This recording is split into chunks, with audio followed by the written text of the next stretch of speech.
Salam, selamat pagi Bapak Ibu Saudara.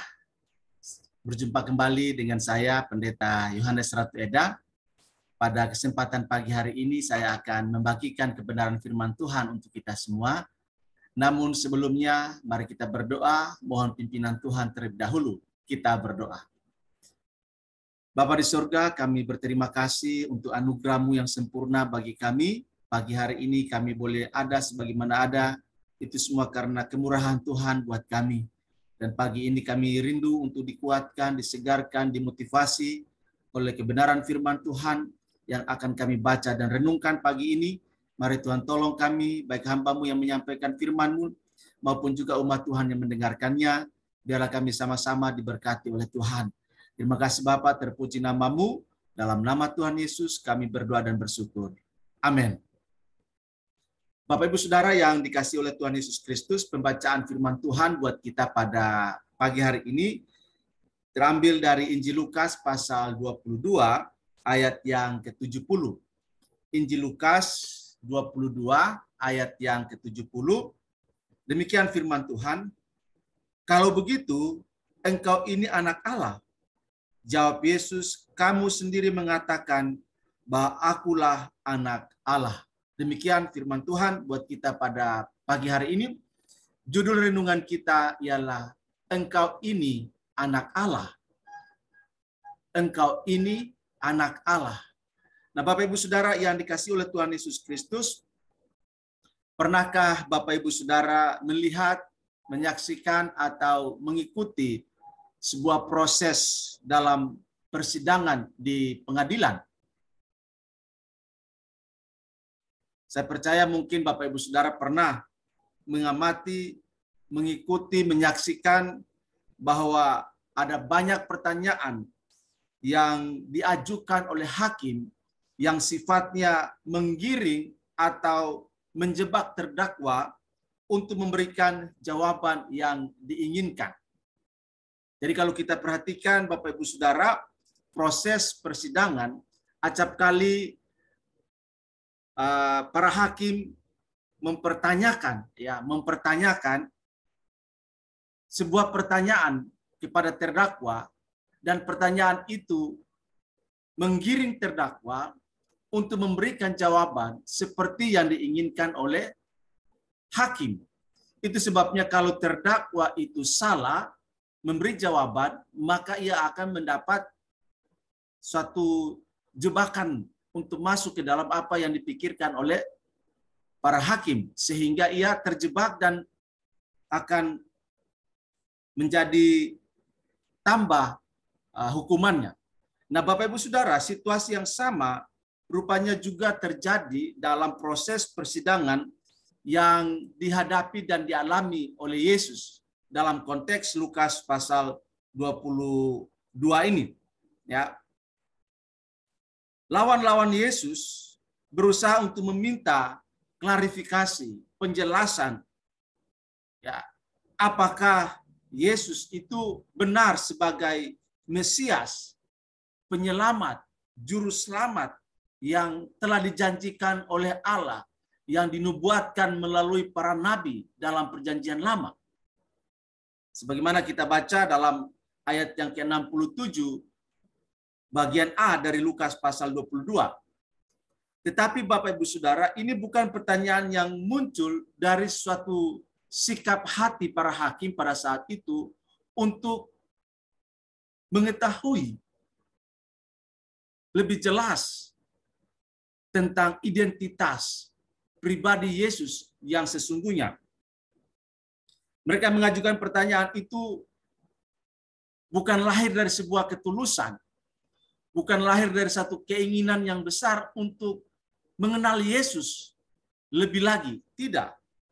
Melainkan pertanyaan itu sebagai upaya untuk mencari-cari kesalahan Yesus, sehingga mereka dapat menuduh Yesus telah melakukan sebuah tindakan kejahatan yang bertentangan dengan hukum Taurat. Itu dalam ayat yang ke-67 bagian B.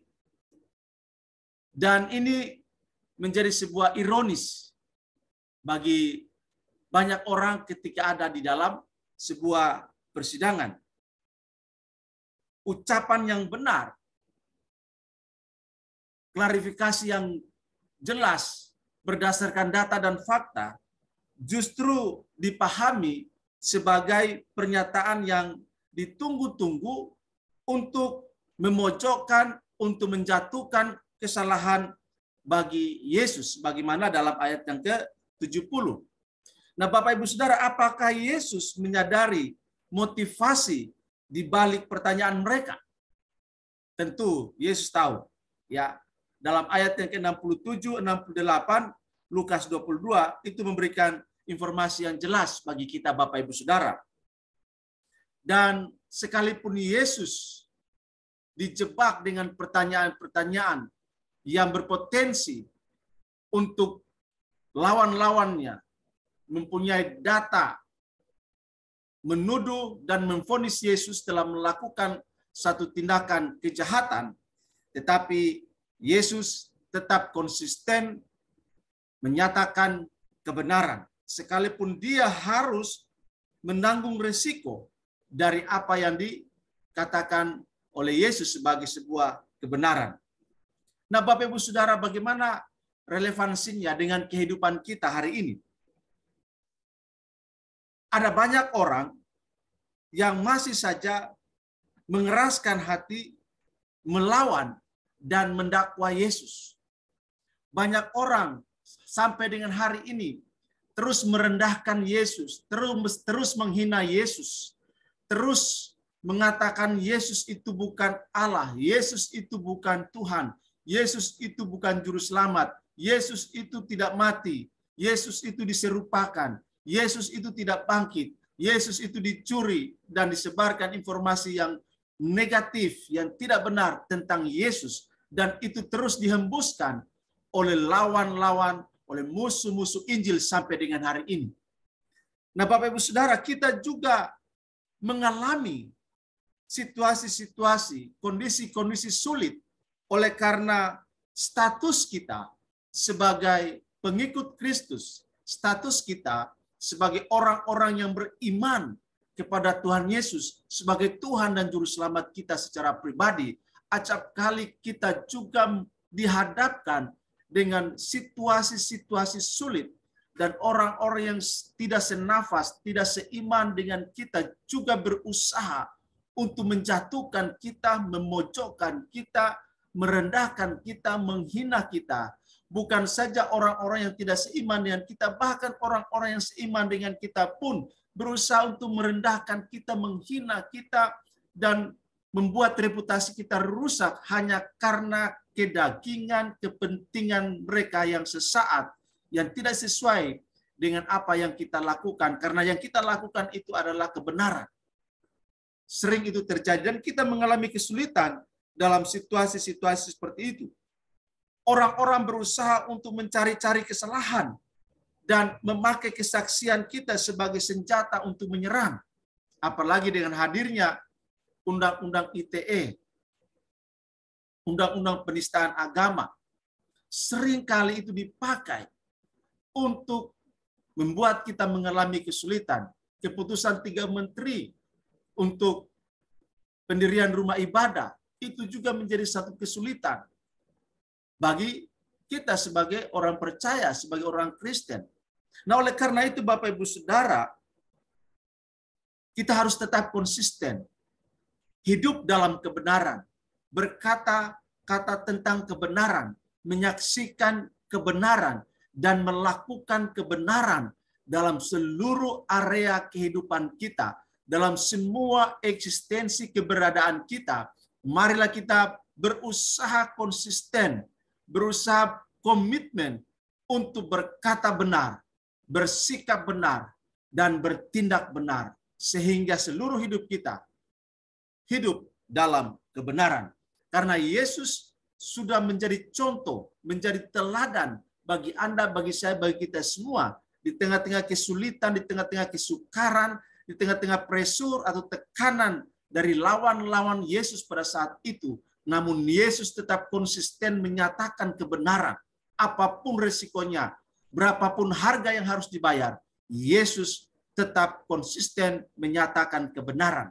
Karena itu bagi kita hari ini, mari Bapak Ibu Saudara, kita juga harus tetap konsisten untuk menyatakan kebenaran. Apapun resiko yang harus kita tanggung oleh karena kita berkata yang benar. Berapapun harga yang harus kita bayar oleh karena kita hidup dalam kebenaran, hidup dengan integritas. Percayalah, ada upah yang disediakan oleh Kristus bagi kita. Karena itu jangan pernah putus asa, jangan pernah menyerah untuk berkata benar, untuk bersikap benar, untuk bertindak benar. Walaupun hal itu sangat menyakitkan, tetapi buahnya akan menghasilkan buah yang manis. Lebih manis dari madu.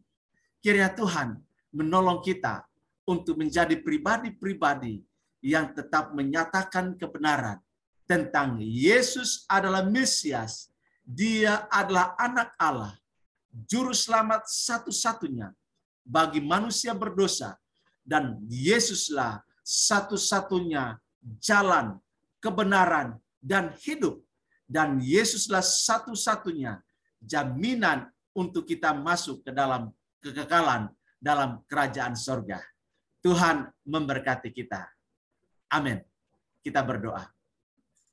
Bapa di surga, kami bersyukur untuk kebenaran firman Tuhan pada pagi hari ini yang begitu indah buat kami, memotivasi kami supaya kami tetap komitmen, tetap konsisten dalam seluruh kehidupan kami, supaya kami menjadi orang-orang Kristen yang militan, orang-orang Kristen yang berkata benar, bersikap benar, dan bertindak benar, dan terus hidup dalam kebenaran. Sebab itulah teladan yang telah Tuhan Yesus tinggalkan bagi kami.